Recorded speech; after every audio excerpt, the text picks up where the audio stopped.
श्री शिवाय नमस्तुभ्यम दोस्तों। आप सभी जानते हैं कि सावन का पावन महीना चल रहा है और कल 2 अगस्त को सावन की शिवरात्रि है और कल ही प्रदोष भी है।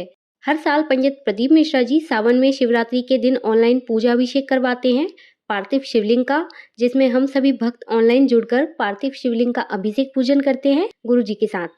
इस बार भी हम अभिषेक पूजन करेंगे, तो क्या क्या सामग्री पूजा में लगने वाली है उसी की जानकारी इस वीडियो में दी गई है।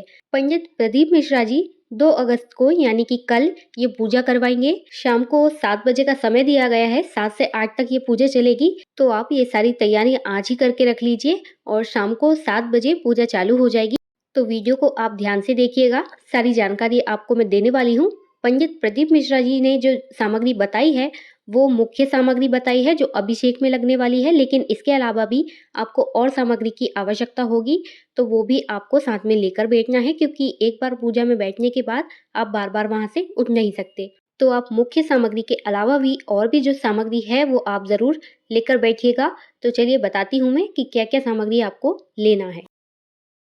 तो अभिषेक के लिए हमें सबसे पहले तो 1 लोटा जल लेना है, लेकिन इसके अलावा भी हमें और ज़्यादा जल लेकर बैठना है, क्योंकि अभिषेक में ज़्यादा ही जल की आवश्यकता पड़ती है।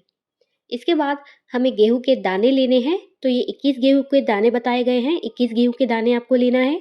इसके बाद 5 कमलगट्टे बताए गए हैं, तो 5 कमलगट्टे आपको लेना है। और अगर आपको कमल के फूल मिल जाएं तो आप ज़रूर उन्हें पूजा में रखना, नहीं मिले तो आप 5 कमलगट्टे ले लीजिए। इसके अलावा अक्खा चावल हमें लेना है, 108 दाने चावल के यहाँ पे हमें लेना है और कोई भी दाना टूटा नहीं होना चाहिए।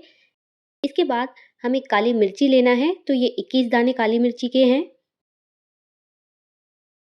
इसके बाद ये तिल लिया हुआ है, 1 चुटकी तिल गुरुजी ने बताया है। इसके बाद हमें 3 गोला सुपारी लेना है, जिसमें एक को हम श्री गणेश जी के स्वरूप विराजमान करेंगे और एक को माता गौरी के स्वरूप विराजमान करेंगे और एक सुपारी हमें संकल्प के लिए लेना है। इसके बाद हमें गंगा जल लेना है। इसके बाद हमें यहाँ पे लेना है शहद। इसके बाद हमें शक्कर लेना है, जिससे हम शिव जी का अभिषेक भी करेंगे और शक्कर को हमें पंचामृत में भी मिलाना है। इसके बाद हमें लेना है अबीर। ये सारी ही चीज़ें आपको पूजा वाली दुकान पे आसानी से मिल जाएंगी, आप बोलेंगे तो वो आपको सारी चीज़ें दे देंगे। अबीर के साथ हमें गुलाल भी लेना होता है। और इसके बाद हमें लेना है भस्मी। भस्म भोलेनाथ को बहुत प्रिय है, इसलिए आपको भस्म ज़रूर लेना है। इसके बाद हमें मोली लेनी है, इसको कलावा भी कहते हैं। इसके साथ आपको माचिस भी साथ में रखना है। 2 जनेऊ लेना है, एक शिव जी के लिए और एक गणेश जी के लिए। इसके अलावा आपको पीला चंदन लेना है, मैंने यहाँ पर अष्टगंध चंदन जो आता है वो लिया हुआ है। इसके साथ मैंने सफ़ेद चंदन भी लिया हुआ है, गोपी चंदन जिसको कहते हैं, शिव जी को चढ़ाया जाता है सफ़ेद चंदन। इसके अलावा मैंने इत्र लिया हुआ है, आपके पास जो भी इत्र हो आप पूजा में उसे ज़रूर रखिए। इसके बाद हमें कुछ सिक्के दक्षिणा भी साथ में लेकर बैठना है, क्योंकि बीच बीच में हमें पूजा में रखने होते हैं। तो मैंने कुछ सिक्के लिए हैं। इसके अलावा हमें समी पत्र लेना है, तो समी पत्र आपको कितने लेना है? 7 समी पत्र आपको यहाँ पे चाहिए और साथ ही आपको बेल पत्र चाहिए और एक आपको धतूरा लेना है। धतूरे के फूल अगर आपको मिल जाते हैं तो आप धतूरे के फूल भी ले सकते हैं, और ना मिले तो आप धतूरा ही ले सकते हैं। और जो बेल पत्र आप लेंगे वो कुछ इस तरह से होनी चाहिए, साफ सुथरी होना चाहिए, कहीं से भी कटी फटी नहीं होना चाहिए।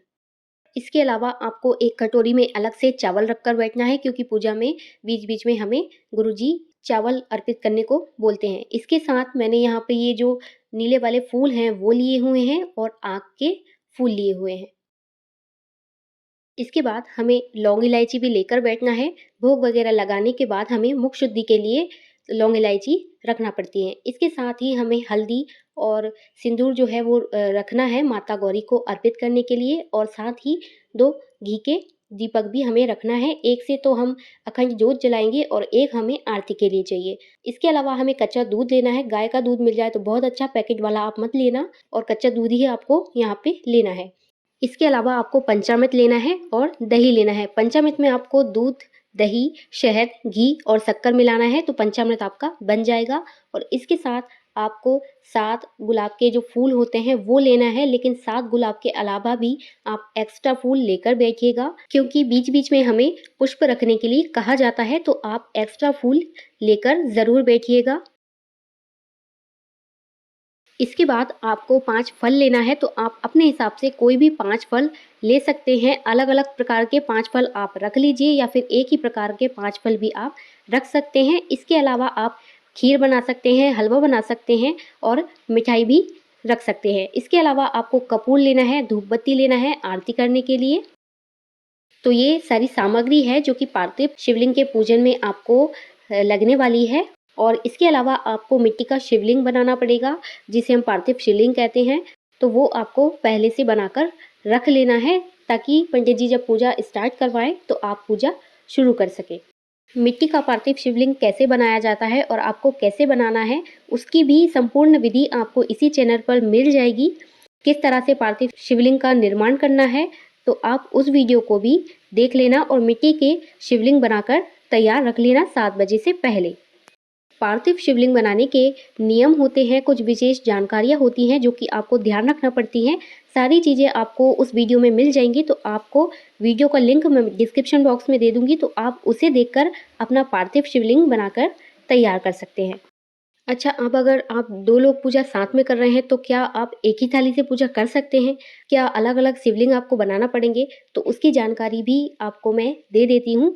जैसे आप 2 लोग अलग-अलग पूजा कर रहे हैं, तो आपको अलग-अलग ही थाली से पूजा करनी है। मतलब आपको सभी चीज़ें अलग-अलग ही लेनी पड़ेंगी, लेकिन शिवलिंग आप एक रख सकते हैं। यानी एक शिवलिंग आप बनाकर 2 लोग पूजा कर सकते हैं, लेकिन सभी चीज़ें आपको, जो चीज़ें आपने अभी देखी हैं, वो सामग्री आपको अलग-अलग लेनी पड़ेगी।